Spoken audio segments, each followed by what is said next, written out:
অনেক সময় আমাদের নোটিফিকেশনের মধ্যে এরকম একটি নোটিফিকেশন কিন্তু চলে আসে। তো এই যে নোটিফিকেশনটি ফেসবুক থেকে এসেছে, এই নোটিফিকেশনটি কেন এসেছে এবং এইখান থেকে আমরা কী কাজটি করতে পারি বা ফেসবুক আমাদেরকে এই নোটিফিকেশনটি কেন দিল, আজকের এই ভিডিওটিতে বিস্তারিত আমরা আলোচনা করব।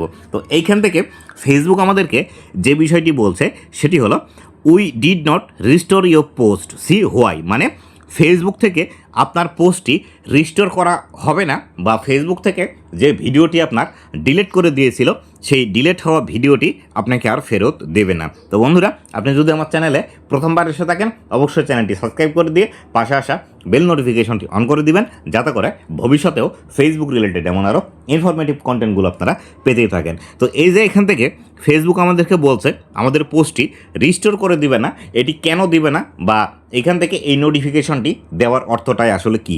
আমরা যখন ফেসবুকের মধ্যে কোনো একটি পোস্ট করি, সেটি যদি ফেসবুকের কমিউনিটি গাইডলাইন ভায়োলেশন করে, ফেসবুকের মধ্যে অনেকগুলো কমিউনিটি গাইডলাইন আছে যেগুলো সম্পর্কে অবশ্যই আপনাকে জানতে হবে যদি আপনি ফেসবুকের মধ্যে প্রপারলি কাজ করতে চান। এই গাইডলাইনের ডিটেলস ভিডিও আমার চ্যানেলের মধ্যে আছে, আপনি চাইলে সেই ভিডিওটি দেখে ফেসবুকের সঠিক যে গাইডলাইন আছে সেই গাইডলাইনটি আপনি ফলো করে ফেসবুকের মধ্যে কাজ করতে পারেন। তো আপনি যদি এখান থেকে ফেসবুকের কমিউনিটি গাইডলাইন ভঙ্গ করলে ফেসবুক থেকে কিন্তু কমিউনিটি স্ট্রাইক দেওয়া হয়, এবং কমিউনিটি গাইডলাইন স্ট্রাইক দেওয়ার পরে এইখান থেকে আপনার যে পোস্ট আছে বা ভিডিওটি আছে সেটি কিন্তু ডিলিট করে দেয়। ডিলিট করে দেওয়ার পর সেখানে কিন্তু একটি রিভিউ রিকোয়েস্টের অপশন দেয়। সেই রিভিউ রিকোয়েস্টে আমরা যদি রিকোয়েস্ট করি ফেসবুকের কাছে, বা আমাদের পোস্টটি পুনরায় বিবেচনা করার জন্য যদি ফেসবুকের কাছে অ্যাপ্লাই করি, তখন কিন্তু ফেসবুক এটি আবার পুনরায় দেখে যে আসলে এই পোস্টটি ফেসবুকের কমিউনিটি গাইডলাইন ভঙ্গ করেছে কিনা। যদি ভঙ্গ করে তাহলে সেই ক্ষেত্রে আমাদের পোস্টটি আর ফিরিয়ে দেয় না। যখন তারা এই বিষয়টি সম্পূর্ণ বিবেচনা করে দেখে এবং দেখার পর যদি দেখে আমাদের ভিডিও বা পোস্টের মধ্যে সমস্যা আছে, তখনই কিন্তু এই ধরনের একটি নোটিফিকেশন দেয় যে আপনার পোস্টটি আর ফেসবুকের মধ্যে ফিরিয়ে নিয়ে আসা সম্ভব নয়।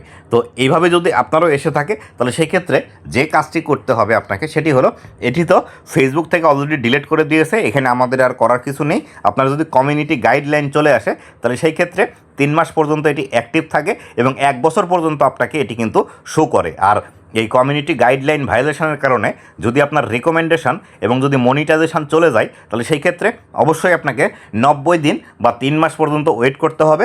3 মাস পর এই বিষয়গুলো ঠিক হয়ে যাবে অটোমেটিক্যালি, এখানে আমাদের কোনো কিছু করতে হবে না। তো আশা করি বিস্তারিত বিষয়টি আপনাদেরকে বোঝাতে পেরেছি।